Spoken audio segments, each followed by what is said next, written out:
Dans la vidéo précédente, nous avons vu comment représenter des objets en perspective dite à un point de fuite et à deux points de fuite.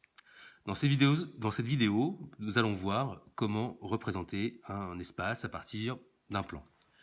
Souvenez-vous, en perspective à un point de fuite, les choses sont face à moi. En perspective à deux points de fuite, ce que je perçois en premier, ce sont des arêtes, des angles. Commençons par la perspective à un point de fuite. On va placer le regardeur ici. Le regardeur va regarder cet ensemble. Alors, on va commencer par ce qui est le plus proche de nous, donc toujours en perspective. Ici, voyons les lignes qui représentent le sol. Je vais donc dessiner une ligne de sol. Ce sera donc mon point de départ, une ligne de sol. Sur les côtés, ici, je vais placer deux repères. Et puis, je vais dessiner, bien entendu, pour commencer ma perspective, la ligne d'horizon. Souvenez-vous que le point de fuite est systématiquement sur une ligne d'horizon. Voilà, je place la ligne d'horizon. Pour l'instant, on ne se préoccupe pas de la hauteur, la différence de hauteur entre la ligne de sol et la ligne d'horizon. On va réaliser ça de manière très directe et très spontanée. J'ai mes deux repères qui sont ici. Et je vais dessiner les fuyantes.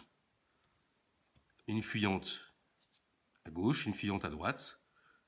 J'ai donc dessiné en perspective ces deux lignes-là. Celle de gauche et celle de droite. Ici, mon dessin représente un grand espace. En réalité, sur mon plan, l'espace, il est fermé, c'est un espace carré. Je vais de manière la plus directe possible, voilà, couper mon volume comme ça, sans aucun calcul, de manière intuitive. Voilà donc le sol, ici, puis nous allons tracer le mur du fond, par exemple. Le mur du fond qui a l'avantage d'être face à nous.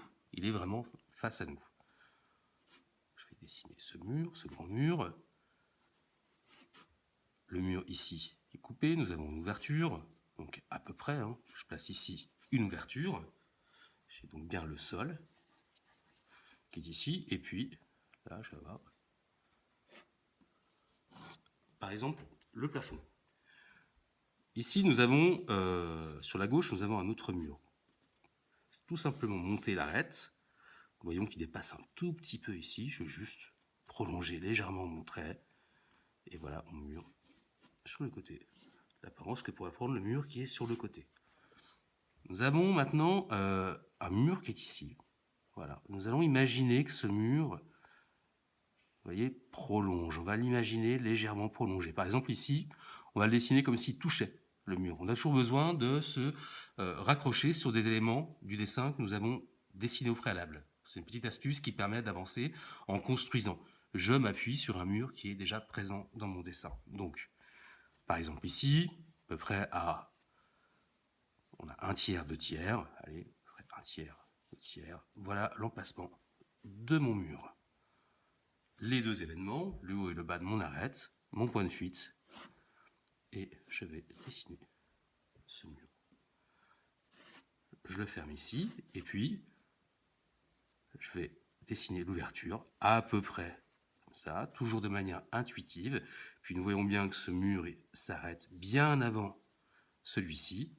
Même chose, à peu près 2 tiers, 1 tiers environ. Allez, ça va me faire un repère à peu près ici. Voilà. Donc, mon mur.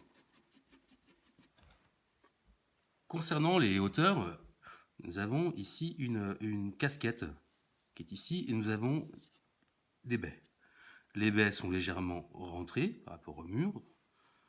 Même chose, je vais dessiner la baie ici. Je remonte une arête. J'obtiens cet emplacement.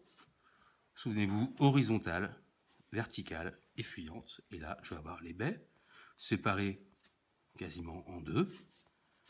Ici, la fameuse casquette qui arrive à fleur ici du mur, qui est légèrement en dessous. Je vais couper mon mur ici comme ça. Fuyante et la fameuse casquette. Voilà le sol. le plafond, les murs sur le côté, en quelques coups de crayon, vous voyez qu'il est possible de représenter très simplement un espace en 3 dimensions. Tous ces traits sont donc des traits de construction. Alors évidemment, je ne vais pas garder forcément cette fuyante qui dépasse, ces traits comme ça qui sortent. Ce sont des traits de construction, ce sont des traits qui m'aident à construire et à penser mon volume. Pour plus de lisibilité, voilà, je peux par exemple revenir avec un stylo et mettre en évidence les éléments de mon dessin qui me semblent être les plus importants.